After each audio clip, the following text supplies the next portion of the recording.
Hi, everybody. This is at least the last final scheduled lecture of the unit. I could give you something in between then and the test, but I think for all intents and purposes, this would be your last one. Anything else I would provide you would most likely be either review or some other kind of reinforcement. So log into your table of contents. I think it's safe to say that all of the stuff should fit on these 4 pages. The graphics that are in this specific lecture I think might be pretty valuable, so I will have printouts if you'd like to attach them into your notebook, almost like kind of foldable, like where you could kind of glue part of it on in different spots. So just know that they will be available the next time I see you. I want to commend a lot of you. Yesterday your class did a fantastic job with the end of unit assignment. Many of you commented to me that you really liked having that freedom in designing it, and I think that you saw that some of you chose to use the time differently. Some of you wanted to do the lectures and kind of do it the way that it's supposed to be done. I saw lots of you pausing, going back, re-listening, and I think that was fantastic. Some of you wanted to just kind of get a plan together, get your life organized, and then kind of take care of some loose ends. Some of you were reviewing together, which was fantastic and I think is incredibly beneficial, particularly in this class. So kudos to all of you. I think that you will find that the time that you have together to review will end up being more valuable than actually listening to a lecture in class, but I still think having that freedom of choice right now ultimately is the piece for you. I'm sure that you noticed that I kind of stayed in the background purposely. I would say the only thing that I would change in terms of our next sessions would be to utilize me. This is a good chance to sit down one-on-one with me and have me go over a concept that you're struggling with. Allow me to reteach something to you, and it doesn't have to be one-on-one. It could be a group of 4 of you. You know, if one of you comes to ask me a question, I might just make a quick announcement. Hey, we're going over the 3/5 compromise right now. Anybody who's interested, come on over. It allows us to have a little bit of that sort of close tutoring experience that is extremely important in an advanced placement class, but often doesn't get to happen because there is so much to get through. So keep that in mind. There'll be a sign up for you to meet with me, even if you just want me to go over anything with you at this point. I think it's a good chance. For those of you who don't sign up, I will be trying to conduct scheduled one-on-one check-ins with you during this time, but they shouldn't take more than about 5 minutes. But let's get started.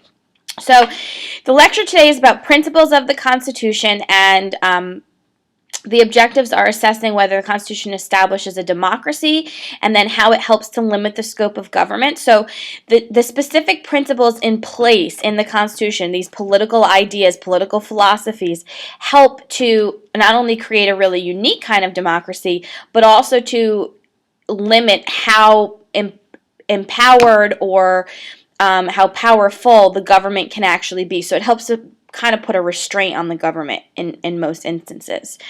And of course, our goal is to continue to understand how the Constitution outlines and allows our government to work. So I talk a lot about the Founding Fathers, obviously, in class, and I have definitely a affection for them. I think that these men were extremely smart. I think that they were extremely thoughtful in what they designed, and I think that they had a lot of foresight. I think they really anticipated that what they needed to create was a document that would be lasting and living, something that the people could breathe life into. And a lot of people call the Constitution their living document, and that's the main reason for it, because it was designed in a way that it could change over time and could evolve, and it has. And I think it's important to recognize that the framers themselves didn't intend to create a pure democracy. They didn't want everybody to have equal political power and pull in the country. And, they wanted to create a unique form of government that really allowed the overall idea of democracy to take place, this idea that people would participate and people would have a say in their government, but it would be a unique form. It would be this representative democracy.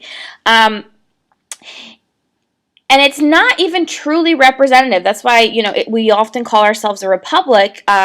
We're sort of this mixture because some of our officials we directly, like our members of the House and our members of the Senate. Obviously, our state governing bodies, our local governing bodies, so our mayors, our members of city council, our members of the PA, House and Senate, our governor. But our president, we direct indirectly. The Electoral College is really who's responsible for electing the president. We give our recommendation, but ultimately it's them. So the founders did that purposely. They really wanted to, just like they wanted to limit their own government pull, they wanted to make sure, remember, there's lots of fears here. They're fearful of a king. They're fearful of not just a king, but also people like Shays' rebellion taking over, and then ultimately overthrowing the government. So they have to kind of be really thoughtful in the piece that they're playing here when they're designing the government. So again, very thoughtful people. And I think the overall goal of the Constitution was to ensure that people were going to be protected against themselves. Against self-interest, okay, against the overall idea that obviously people love power, they're going to try to get it, and when they do that, they're going to abuse it. Factions, people are going to join groups with similar interests like themselves and might do things incorrectly. Exploitation, taking advantage of people in the minority. There's definitely that concept of majority rule becoming sort of like a mob rule, right? Just because you're in the majority doesn't mean that you get to have true voice. So I think they were thoughtful when they were creating this because they wanted to make sure that what they were ultimately achieving was a very well-designed, well-constructed, but most importantly, lasting government. I think that's the key right there, guys. You have to have a government that can withstand everything. Wars, peace, disruption within your nation, disruption outside of your nation, changing of power. I mean, that doesn't happen and didn't happen in the 1700s as nicely as it does today. I mean, next November, we're going to elect a new president. That president's going to wait to take power until Barack Obama is done with his term, and it's all going to happen in a very seamless, peaceful way. And that's, I think, at the heart of what they were trying to do. I think today it's normal for us. You elect a new governor, the old governor leaves. It's not like they go to war over it or one tries to kill the other. It's so different. And that wasn't the case then, and I think ultimately that's what has helped contribute to the situation that we ultimately received as a result of it. There are 7 basic principles of the Constitution, okay? And remember we talked about, and I put this picture back up just to reiterate it for you. The Constitution, the main document would be your preamble and the 7 articles. The Bill of Rights is added later. Embedded throughout the Constitution are these 7 basic principles: popular sovereignty, limited government, individual rights, separation of power, checks and balances, judicial review, and federalism. I think it's important to note you are never going to see these phrases in the document. You could search and search and search and search. You're never going to see them. Think about what a principle is. It's an idea. So when the founders are writing the Constitution at the convention in September 1787, they're using these ideas ultimately to create a government. So these are like this is their foundational piece that they're using to ultimately create the lasting government. Let's start with the first principle, popular sovereignty. I know you know what that word means. It is a vocab word, right? Popular sovereignty, this idea that the people rule. The literal translation in Latin is that people rule. The concept itself asserts the idea that we are the source of all and any government power, and that government only is allowed to exist because we give it permission to, all right? Consent of the governed. We give them consent as permission. We are the ones that are governed. So we tell the government how it's going to run. And in the event, and we talked about this a little bit, when the government, or if the government breaks that code, it's our job basically to institute a new form or to get rid of them. The main ways that you see popular sovereignty in our government today and throughout the Constitution is through voting, the fact that we have voting rights. That's ultimately how and we're allowed to put these people in power. That's ultimately how we are the source of power. I mean, I would say that's our largest avenue in becoming the source of power. In the Constitution, you're going to see it's highlighted representatives for different places and then how you become it and the limits and, all of those things. So the concept of the fact that we vote these people in, and also that we regular people can run for political office themselves to become those representatives, is a way that popular sovereignty is exhibited throughout the Constitution. The fact that the document is written down, it's very clear in our country what the laws are.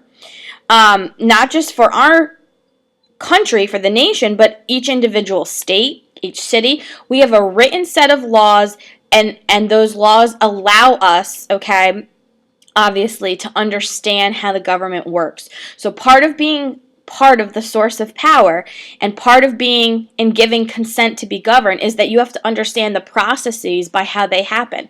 So it's no secret how a bill becomes a law. It's no secret how old you have to be to run for president. It's not; those things are very much available.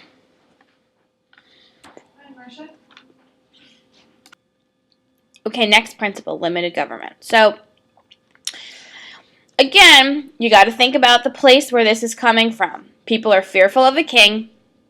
They're fearful of a government that's going to take advantage of them, abuse its power, take over their rights. So they're going to create a government that is very limited.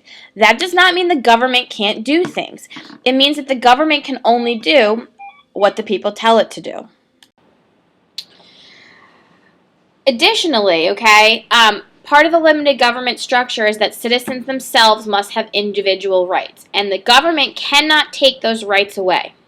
So limited government exists on two main premises, okay? One, the government has restrictions among itself, okay? Limitations. And individually, the people that live within that governing structure, that society, okay, have certain rights that must be protected by the government. They cannot be taken away. That kind of goes back to social contract, guys. That's the government's job, okay? We give up some of our freedoms in exchange for protection. The government's job is to protect us. That doesn't mean they just protect us from foreign invaders and things like that, or from each other. They protect us from themselves, okay? There's certain individual rights, life, liberty, and property, that we all need to have that we need to make sure are not taken away. Government's job is to make sure they aren't. So, the way that we see this in our society is again through a written constitution. I'm going to go kind of back and you'll see some of these ideas start to kind of mix together, if you will, intermingle. All right? There's a written constitution. The laws are not a secret. Everybody is subject to the law. That leads into the next one, rule of law. Okay, nobody is above the law, and I gave you guys an example. If Barack Obama is caught drinking and driving, just because he's the president doesn't mean he doesn't get a DUI. When you do get, okay, accused of a crime or in trouble, you go through something called due process. They can't just throw you in jail and not tell you why you're not being arrested. They can't just one day pick you up on the street and said, well, you broke a law without any proof. There needs to be evidence. They need to go through a procedure, okay, if they're going to accuse you of a crime. They need to tell you what the crime that you're being accused of is. People have, all right, part of the right to life will be your freedom of religion, freedom of the press, freedom of speech, freedom to assemble, right to bear arms, okay, no quartering of troops. All of those basically rights that exist in the Bill of Rights are part of your individual rights. You have privacy rights. You have rights, okay, when you're accused of a crime. That goes with the due process element. But they're not just limited to the Bill of Rights, but those are the ones that we frequently refer to when we're talking about it. So voting rights, okay, that's part of, the government can't take that away. Things of that nature. Separation of powers. I love this diagram, okay? One, it gives you, right, a quick synopsis of what each branch is responsible for doing, okay? And it does it, I think, in a really nice, concise way. So your judiciary branch, they're making judgments on the law, they're interpreting the law. Your executive branch is putting the laws in action. They're enforcing the law, making sure the law is effectively being carried out by society and the people who are responsible for doing that. And then, of course, our legislative or legislature, what are they doing? They're the ones making the laws. Separation of powers, especially talking about it from the American perspective, is the concept, okay, where you have 3 independent but co-equal branches. I think the word co-equal is really important to note and spend some time discussing. Every year, okay, when I talk to kids, I always usually ask them, who's the most powerful person in the government? And everybody always answers the president. Duh, why are you asking us this question? The answer is not the president. The answer is nobody. According to our government structure, each specific branch is co-equal. They have specific tasks, specific responsibilities, specific jurisdictions, specific powers, okay, that are independent of each other. So the president does not make the laws. The president's job is to put the law into action. He can recommend laws, he can suggest laws to the legislative branch, but President Barack Obama does not make any laws. The legislative branch does not put the laws in action. That's not what their responsibility is. Their responsibility is to make the law, okay? The judicial branch doesn't make any law at all, and they don't put the laws in action. Their job is to make sure that the law is being interpreted the correct way so that the people who are enforcing it are putting it into proper place. But I think the biggest thing that needs to be remembered in here is the fact that the branches themselves are independent but co-equal, that they're balanced. All right, we'll come back to that idea in a little bit. Checks and balances. Here we go, okay? Checks and balances. This is the system. It works. It has to be working in conjunction with the separation of power. So, in other words, one cannot exist without the other. Checks and balances is a system that basically allows the 3 branches to limit and restrain the actions of another. And the purpose of this, the reason why the founders not only wanted branches of government that were separate, independent, co-equal, but that could limit each other, was, of course, to prevent the abuse of power, all right? Remember, this is always a thing on their minds. I'm going to show you this diagram and go over it with you in a little bit more depth on the next slide, okay? But ultimately, I think the most important thing for you to recognize is together, separate powers and checks and balances helps to prevent the abuse of power. In other words, no branch is more powerful than the other, and no branch can overpower the other. So no branch is more powerful than the other, and no branch can overpower the other. When you look at this more in depth, okay, let's start from the legislative branch first, okay? So Congress. How does Congress basically check the other branches? So we know that Congress's main job is to pass laws. However, Congress can check the judicial branch by impeaching, so impeaching, get rid of judges that, misconduct or anything like that. They create the lower federal courts. So we have 2 court systems in America. We have a state court system, and we have obviously our federal or national court system. Congress's job is to create those lower federal courts and basically give them their jurisdiction, how they're going to, what circuits they're going to oversee. They've set the size of the Supreme Court, and they also determine the judicial salaries. The Senate itself confirms the judges, okay? So anytime a president appoints somebody to the Supreme Court, it's ultimately the Senate who confirms their appointment. Now, the courts also check Congress. Here's how, okay? The courts take the laws and the actions of Congress and they determine their constitutionality. So constitutionality is another word for legality. And the courts take any kind of laws or statutes or legislative actions issued by Congress and basically can say, you can't do that. That's unconstitutional. That breaks the law. So here's an example of that. If Congress wants to pass a law banning all weapons, the courts can say to Congress, you can't do that. Why? Because of the Second Amendment. It's the judicial branch's job to determine if the laws being passed by the legislative branch are in fact in accordance with the Constitution. Do they break the law? Are they, within the legal limits of the law? Okay?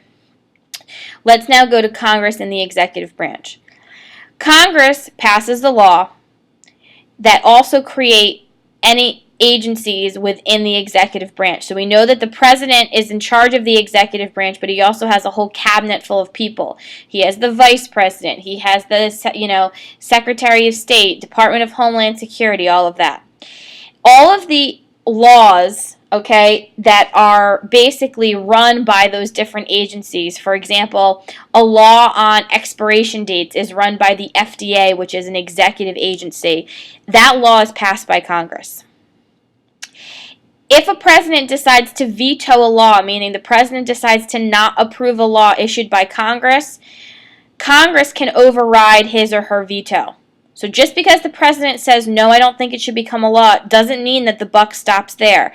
The piece of legislation, the law, can go back to Congress, and Congress can decide, if 2/3 of them decide in both the House and the Senate that it should still be a law, it doesn't matter that the president says, no, it shouldn't.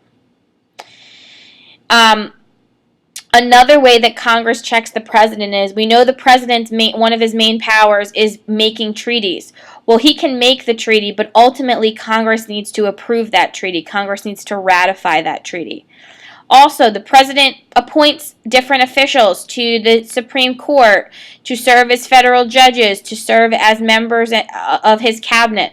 Ultimately, Congress decides whether or not those people actually get the job. The president appoints them, the president recommends them, but ultimately it's Congress, who says yes or no. And the reason for things like that, guys, is so that the president doesn't appoint all of his best friends. So that we don't have a president who gets into power and puts all of his family members in higher level government positions. It's to effectively make sure that power isn't abused, Now, the way that the president, can influence Congress or check Congress, is that the president recommends different pieces of legislation to Congress. The president can veto a bill passed by Congress. So if the president doesn't like a law that Congress passes, the president can put his stamp of non-approval or approval on it. And it's the president's job to take the laws passed by Congress and make sure they're properly implemented. So Congress makes the law, but ultimately it's the president's decision on how that law is going to actually be carried out or enforced or executed in the law. Let's talk about the president and the executive branch in the relationship to the court. The president is responsible for nominating federal judges, court orders, and also anybody that's going to serve on the Supreme Court. That's his recommendation. Now, the president recommends those people, and then the Senate confirms whether or not they're going to actually serve. The court, just like with Congress, can tell the president that something that he or she, if we get there, is doing is unconstitutional. So the Supreme Court can tell the president, you're breaking the law. And it can also tell the executive branch, you are not properly administrating the law. You are doing something unconstitutional.